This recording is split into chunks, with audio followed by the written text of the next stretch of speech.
Hello सांग मैंने मु आपणकर सांग बुलू आज मु आपण को पांडव विहार आत्मकाहानी चैनल रे स्वागत करुचे। आज आम शुणा गोटे एमती एक कहानी जार कि जहाँकि आपण को बहुत शांति दब आउ हलैबार मजबूर करदब। ठीक अच्छे मु बेसी आपण समय नष्ट करी मु सीधा मो कहानी उपरकू जावा।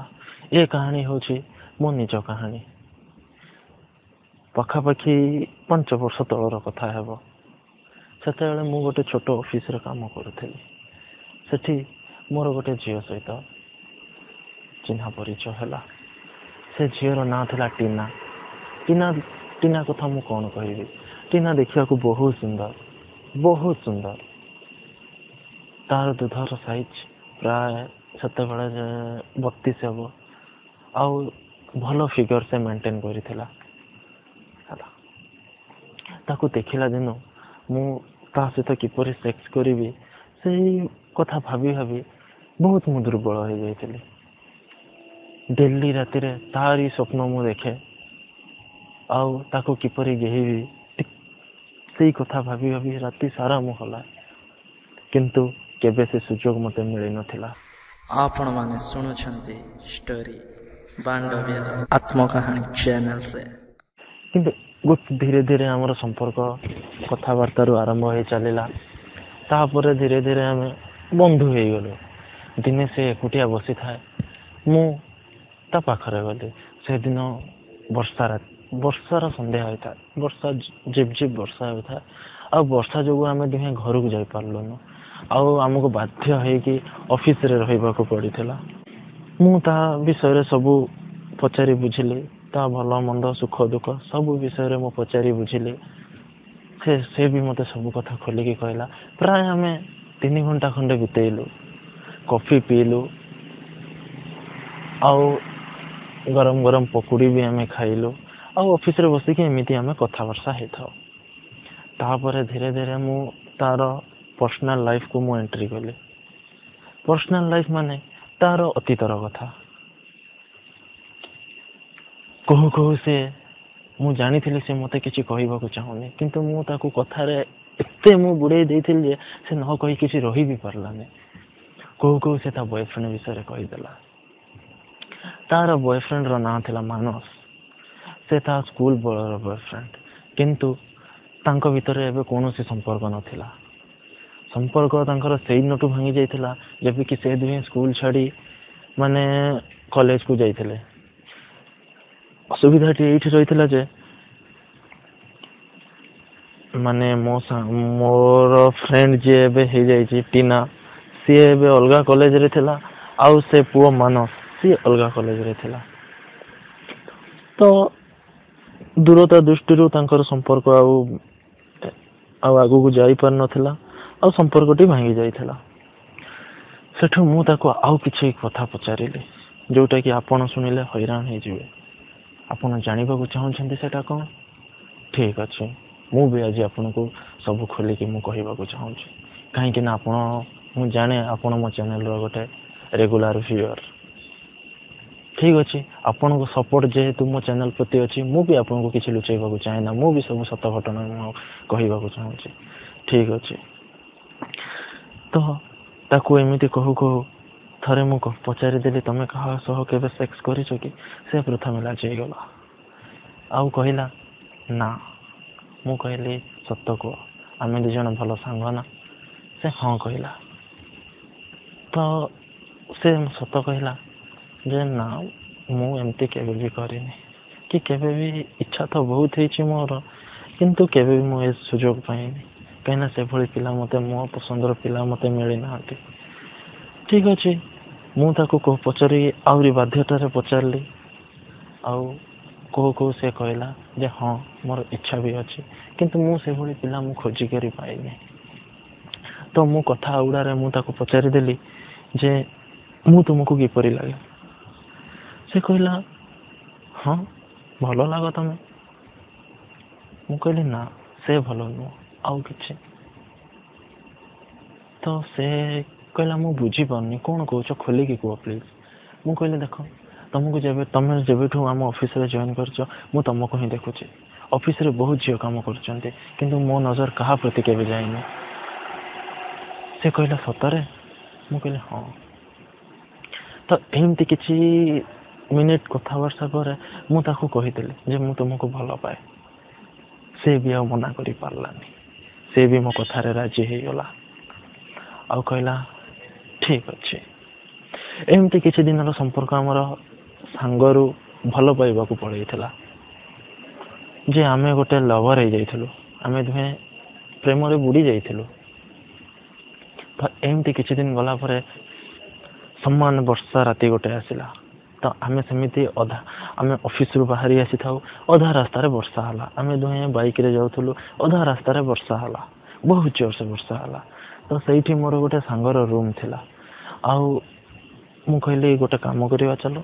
वर्षा आउ छाड़िबो कि नाही तो मु जानि नै आमे चलो मो सांग रूम रे रहि जिबा वर्षा छाड़िले जिबा तो आमे दुहे सांग रूम को गलु सांग रूम रे आमे रहिलु तापरे आमे सांग मो सांगर ना होची सुब्रत से बहुत भलो पिला आउ से भी हमको कोऑपरेट कला कौन ना वर्षा राति थिला तो से हमको कॉफी करी देला आमे दुहे मिसी कॉफी पीलु आउ एमती गपियार लागिलु हठात सुब्रत को गोटे फोन आसिला फोन टा किए करिथिला मु जानिनी सुब्रत कहला जे तमे दुहे जण गपु था आउ एठी कॉफी अच्छी तुम जदि पीवा को इच्छा हो तुम पीब तो मु टिके मोर जरूरी काम किछि अछि मु आसुची घंटाए भितर एही भितर आमे से गला परे एही मध्य रे आमे घंटाटे गपिलु किंतु सुब्रत आसिलानी बोध हुए से कौन से काम रे गोटे फसी जाइथिला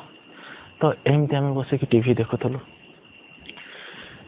गोटे इंग्लिश पिक्चर देखुथलु तो से पिक्चर रे गोटे हॉट सीन थिला जे पुओटा झीटा किस करुची मु टीना को कहली जे आमे आमे एमिति कले केमिति हबो टीना किछि कहिलानी मु संगे संगे हाथ धरि देली आ मु कहली प्लीज जहाँ तम मन रहे छे कहि दियो ना आज मु सुनिबा को बहुत व्याकुल अछि तो से संगे संग आउ किछि न कहि मो ओठरे गोटे किस दे देला मु पूरा पागल हो गली कहीं कि ना मु आज जहाँ को झियो को मु टच करी नथिले प्रथम ओठ छुआरे मु पूरा पागल हो गली तापरे मु भी ताको बहुत किस कली एही परि भाबे 5 मिनिट 10 मिनिट बीती गला किंतु मोर इच्छा आहुरी बढ़ी गला मते आहुरी किछि करबा को इच्छा हला मु संगे संग कोन करली ना ता से गोटे टॉप स्टेप पिनथिला तो ता टॉप स्टेप को मु खोली देली आउ से भीतर गोटे पिंक कलर रो ब्रा पिंधिथिला तो से ब्रा ऊपर ता दूध दुईटी बहुत सुंदर देखा होथला मो संगे संग ता दूध दुईटा को चिपिबारे लागिली चिपू कौन कहबी सांग माने एते ताको दुर्बल करदेल जे से भी मते कुंढे करी धरिदेला आउ कहला प्लीज आउ चिपने किछि करि दियो ना मु कहली कौन करिवि कह तमे से कहला मु भी जानिनी कहीं कि ना तार ए सब ऊपर कौन से अभिज्ञता नथिला कहला मो देह कौन हे जाउछि प्लीज तमे किछि कर मु कहले हो ठीक अछि संगे संग तार देहर सबू पोशाक ओल्हे देली मु आउ ताको पूरा लंगड़ा करदेली से टिके लाजई गला मु संगे संग ता ओठ को किस कली आउ गोटे आउ दुई हाथ ता दुईटा दूध को मु चिपुथिली एमती चिपी किछि समय चिपिबा परे मु देखिली ता बियारू किछि लालुआ जिनस बाहरुछि तो मु संगे संग कोन कली हाथ नै कि ता बिया भीतर रखिदेली आउ बिया भीतर रखि सला परे से पूरा सिहिरी गला आउ मते माने मु आपन को भी कहि पारुनी कोन हैला से समय एमती किछि समय गला परे मु हठात ता बिया ऊपर को मुह नै ता बिया को मु चाटिली बहुत मजा थिला से बिहारे आउ से भी मो मुंडटा को धरी ता बिया भीतर माडी दो थाए मते भी बहुत मजा लागु थाए आउ बोधे हुए ताको भी बहुत मजा लागु था एमिति किछि समय करिला परे मु कहले ठीक अछि गोटे काम कर तमे बसी पड़ मु तम पार्टी रे मो बांडो पुरेबी एमती कहू का से मो बांडो से प्रथमे मना कला कहला नाई ए सब ठीक नो मु कहली किछि हेबनी तमे मो ऊपर विश्वास रख କିଛି ବି ହେବନି। ଏମିତି କିଛି ସମୟ ତାକୁ କନଭିନ୍ସ କଲା ପରେ ମୁଁ ସାଙ୍ଗେ ସାଙ୍ଗେ ନେଇ ତା ପାଟି ଭିତରେ ବାଣ୍ଡଟାକୁ ପୁରେଇ ଦେଲି। ପ୍ରଥମେ ତ ସେ ମନା କରୁଥିଲା, କିନ୍ତୁ ଯେବେ ମୁଁ ପାଟି ଭିତରେ ପୁରେଇଛି ସେ ଆଉ କିଛି ନ କହି ମୋ ବାଣ୍ଡଟାକୁ ପୁରା ଆଇସ୍କ୍ରିମ୍ ଭଳିଆ ଚାଟି ପକେଇଲା। ମୋତେ ବହୁତ ଆନନ୍ଦ ଲାଗୁଥାଏ, ବହୁତ ଆନନ୍ଦ ଲାଗୁଥାଏ। ମୁଁ ସେ କଥା ଆପଣଙ୍କୁ କହିବି ପାରିବିନି। ଏମିତି କିଛି ସମୟ ଚାଟିଲା ପରେ ମୁଁ କହିଲି ତାକୁ କେହିବି କେମିତି। ମୋ ମୁଣ୍ଡକୁ ଗୋଟେ ପ୍ଲାନ୍ ଆସିଲା। ମୁଁ ସାଙ୍ଗେ ସାଙ୍ଗେ କ'ଣ କଲି, ତାକୁ ଖଟ ଉପରେ ଶୁଆଇ ଦେଲି ଆଉ ଦି ଗୋଡ଼କୁ ଫାଡ଼ିକରି ତା ବିଆରେ ମୁଁ ପୁରେଇବାକୁ ଚେଷ୍ଟା କଲି, କିନ୍ତୁ ମୁଁ ଅସଫଳ ହେଲି। କାହିଁକି ଜାଣିଛନ୍ତି ଆପଣମାନେ? କାହିଁକି ନା ସେ କାହାକୁ ବି ଦେଇନଥିଲା ଆଜି ଯାକେ। ତାକୁ କୌଣସି ପୁଅ ବି ଛୁଇଁ ନଥିଲେ। ଏମିତି କିଛି ମୋତେ ବି ବହୁତ କଷ୍ଟ ଲାଗୁଥାଏ ଆଉ ତାକୁ ବି ବୋଧେ ବହୁତ କଷ୍ଟ ଲାଗୁଥାଏ, କିନ୍ତୁ ମୁଁ କହିଲି ନାଇଁ, ଆଜି ଯେମିତି ବି ହଉ ମୁଁ ତାକୁ ଗେଇବି। ଏମିତି ଭାବି ଭାବିକି ମୁଁ ଗୋଟେ ଜବରଦସ୍ତି ପୁରେଇ ଦେଲି। ସେ ପୁରା ବିକଳରେ କାନ୍ଦି ପକେଇଲା। ମରିଗଲି ମରିଗଲି କହିକି କାନ୍ଦି ପକେଇଲା। ତା ଆଖିରେ 2 ଧାର ଲୁହ ଝରି ପଡ଼ିଲା। କିନ୍ତୁ ମୋତେ ବି ଦୟା ଲାଗିଲା। ମୁଁ ସେଠୁ ବାଣ୍ଡଟାକୁ ବାହାର କରିଦେଲି ଆଉ ତାକୁ ବୁଝାଇଲି, ଦେଖ ଏଇଟା ହେଉଛି ମୋର ବି ପ୍ରଥମ, ତମର ବି ପ୍ରଥମ। ତମକୁ ଯେତିକି କଷ୍ଟ ଲାଗୁଛି ମୋତେ ବି ସେତିକି କଷ୍ଟ ଲାଗୁଛି, କିନ୍ତୁ ଟିକେ ଆମେ ଯଦି କୋଅପରେଟ୍ କରିବା ବହୁତ ମଜା ଲାଗିବ। ତ ଏମିତି ତାକୁ ବୁଝେଇ ସାରିଲା ପରେ ସେ ବି ରାଜି ହେଇଗଲା ଆଉ ତା କଷ୍ଟ ବି ବୋଧ ହୁଏ ଟିକେ ଦୂର ହେଇଗଲା। ତାପରେ ମୁଁ ପୁରେଇବାକୁ ଚେଷ୍ଟା କଲି ଆଉ ଏଥରକ ଅଧା ପଶିଛି। ଅଧା ବାଣ୍ଡ ମୋର ତା ବିଆ ଭିତରେ ପଶିଥିଲା ଆଉ ତାକୁ ବି ଆଗ ପରି ଏତେ କଷ୍ଟ ଲାଗୁନଥାଏ। ତାପରେ ମୁଁ ଭାବିଲି ତାକୁ ପୁରା ବାଣ୍ଡଟାକୁ ପୁରେଇ ଦେବା ପାଇଁ, କିନ୍ତୁ ମୁଁ ବିଫଳ ହେଲି ଆଉ ଜୋରରେ ଗୋଟେ ଧକ୍କା ଦେଲି। ବାଣ୍ଡଟି ପୁରା ତା ବିଆ ଭିତରେ ପଶି ଯାଇଥିଲା ଆଉ ସେତେବେଳକୁ ସେ ପୁରା ମାନେ କ'ଣ କହିବି, ମୁଁ ପୁରା କାମ ବାସ୍ନାରେ ପୁରା ସେ ଲିପ୍ତ ହେଇଯାଇଥିଲା। ତାପରେ କ'ଣ ହେଲା ନା, ତାକୁ ମୁଁ କହିଲି ତମେ ବସ, ମୁଁ କିଛି କରୁଛି। ସେଠୁ ଏମିତି କହିଲା ପରେ ମୁଁ ତଳେ ଶୋଇ ରହିଲି ଆଉ ସେ ଆସି ମୋ ବାଣ୍ଡ ଉପରେ ବସିଲା। ଏହି ବସିବାରେ ମୋତେ ବହୁତ ଆନନ୍ଦ ଦେଉଥାଏ ଆଉ ସେ ମୋ ବାଣ୍ଡ ଉପରେ ବସି ଉଠ ବସିଲା। ମୁଁ ଖାଲି ତା ନଙ୍ଗଳା ଦୁଧ ଦୁଇଟାକୁ ଦେଖୁଥିଲି। ସେ ଦୁଧ ଦୁଇଟି ପୁରା ବଲ୍ ପରି ଡେଉଁଥିଲା। ଏମିତି କିଛି ସମୟ ଗଲା ପରେ ସେ ବି ହାଲିଆ ହେଇଗଲା। ତାପରକୁ ଆମେ ଭାବିଲୁ ଯେ ଆଉ କିଛି କାମ କରିବା ପାଇଁ। ତାପରେ ତାକୁ ମୁଁ କହିଲି ତମେ ଗାଈ ପରି ଆଣ୍ଠେଇ ପଡ଼, ମୁଁ ତମ ପଛପଟୁ ମୁଁ ପୁରେଇବି। ତ ସେ ବି ରାଜି ହେଇଗଲା ଆଉ ସାଙ୍ଗେ ସାଙ୍ଗେ ଆଣ୍ଠେଇ ପଡ଼ିଲା। ମୁଁ ତା ପଛପଟୁ ମୁଁ ପୁରେଇବାକୁ ଚେଷ୍ଟା କଲି ଆଉ ବହୁତ ସମୟ ତାକୁ ସେମିତି ଗେଇଲି। ଏମିତି ଗେଇ ଘରେ ମୁଁ ଦେଖିଲି ତା ବିଆରୁ 2 ଧାର ରକ୍ତ ଝରି ପଡ଼ିଲା, କିନ୍ତୁ ସେ ଏ ବିଷୟରେ ଅଜଣା। କାହିଁକି ନା ସେ ପୁରା କାମ ବାସ୍ନାରେ ଲିପ୍ତ ହେଇଯାଇଛି। ସେ ଏ ବିଷୟରେ ପୁରା ଅଜଣା। ତାପରେ ମୁଁ ତାକୁ ବି କିଛି କହୁନଥାଏ ଆଉ ତାକୁ କେହି ଚାଲିଲି।